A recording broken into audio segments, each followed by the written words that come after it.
Team at TCU Thursday night, and Coach Justin Hutson here to talk about it now. Coach, it's been a few days since you opened the season with that win over Alaska Anchorage. Now you go on the road against a top 20 team. How do you focus your team in on what this challenge is going to be like Thursday night?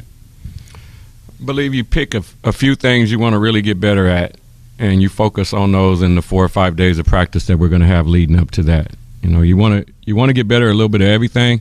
I think you got to prioritize what you need to do to win this game, and also what your weaknesses were in the previous two games. So TCU has played 2 games already. They beat Oral Roberts yesterday. In their first game, they got quite a fight from your alma mater, the Roadrunners of CSUB. When you look at what TCU has personnel-wise, what do you think some of the big challenges are going to be for your team to match up? 2 really good guards. You know, they're scoring a lot of points. One's both averaging about 18 points a game, and they've got a lot of athleticism on the front line. Play really hard. Coach Dixon's he's a great coach. You know, I've known a lot about him since his days at Pitt and even before then. So we'll have our hands full in Texas.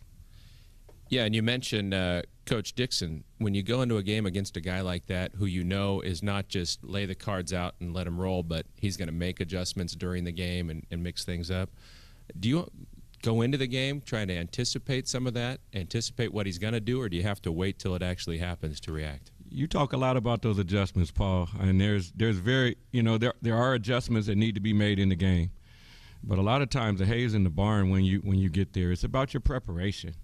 It's about how hard you guys are playing, how well you're playing together, and then, yeah, you got to watch and see if there's a few adjustments you need to make, but a majority of the winning is done in the practice. I won't ask you about any more adjustments till the postgame Thursday night. How's that? You made a lot of threes in that game against Alaska Anchorage, hit on a dozen of them. Do you see this game as one where you guys are going to have to pile up those three-point buckets to have a chance to win? We want to attack the basket too, Paul. And but what we want to do is people help. We do want to kick out or dump down to our bigs, but we definitely want to attack the basket off the bounce, and we want to throw it inside a little bit more than we did before. You know, but we're open from 3. We want to shoot it. Well, you just said something about your bigs, and I'm sure everybody in the room wants to ask you the same question. Do you know yet whether Nate Grimes can suit up for you Thursday night? I don't know much. You know, today's no school. So our guys have got up early and they lifted weights, and we're about ready to practice, but we haven't talked with the administration or anybody across campus, so I don't know. Not much I can answer today that I answered last week. Coach, first game against a ranked opponent, do you tell the guys, you talk about the preparation in the week of practice, but do they go in maybe with the mindset that they're playing with house money, nothing to lose, and just see what happens Thursday night? Well, we want to try to win every game we can, and TCU is really good, you know, and they're ranked for a reason. But we do have something to lose, you know. We're going in to win, and we're always hope to play loose and play hard and play together. We would hope we would do that whether we're playing Alaska Anchorage or TCU. You know, so we want to make sure we're just as prepared as we can and go in and play our game. Kind of jumping off on that, Coach, how exciting is it to go on the road and face a ranked opponent for these guys? For me, it's really exciting. For them, we'll see.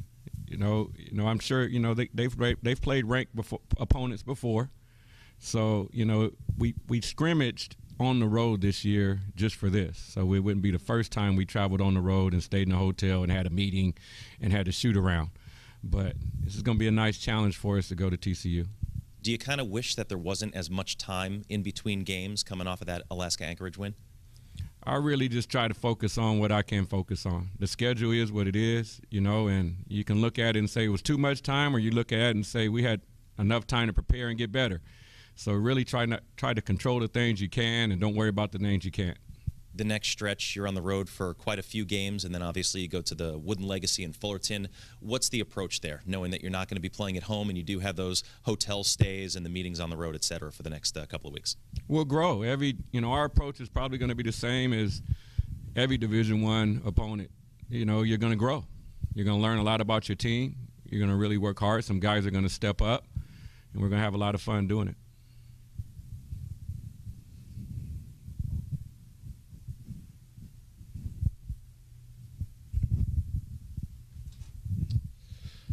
Looking at TCU, and some of the guys on your team faced them a couple of years ago in the NIT, and some of the same personnel are there, including the point guard Alex Robinson, who's always been a big facilitator and still doing that, but seems to be looking for his own shot a little more this year.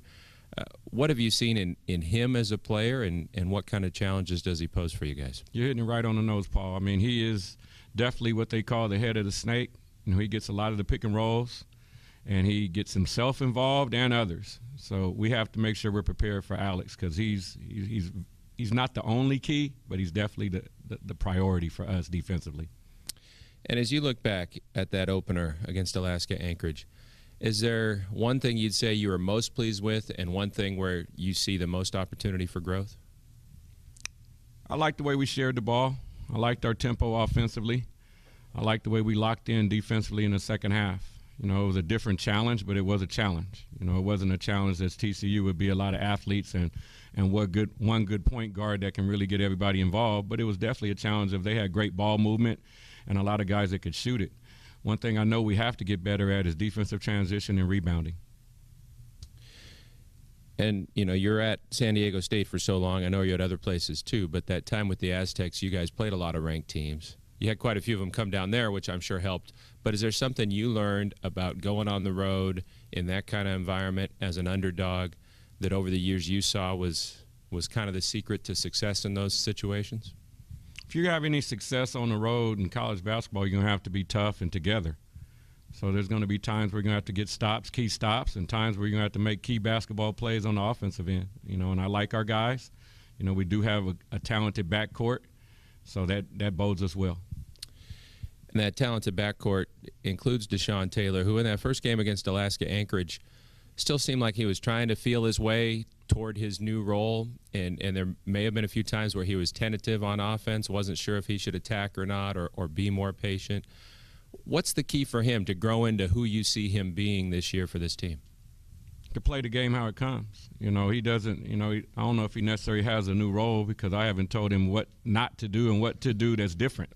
You know, I think he has put some pressure on himself to say, okay, I want to get these guys involved. He recognized we have a lot of guys that can shoot the ball, so he wants to get into the paint, and he's very unselfish and get other guys shots.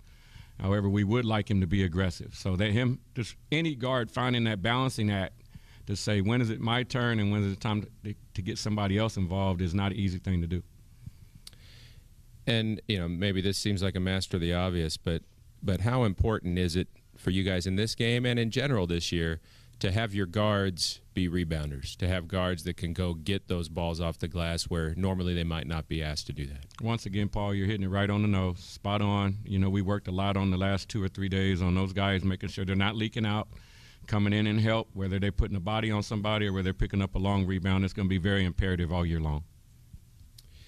And how about for Sam Bittner this game? What do you need from him in this kind of matchup from a leadership perspective, from a physical perspective? What do you need from Sam?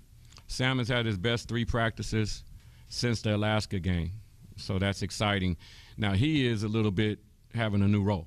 You know, Deshaun's role is not much different, but Sam's new role is we're asking him to attack more.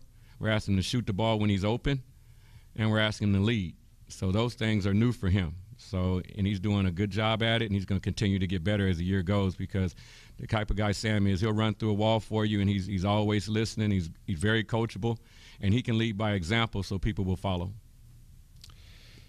And, you know, first road trip of the year, sometimes that can be an adventure, especially with a new group of guys and a new program.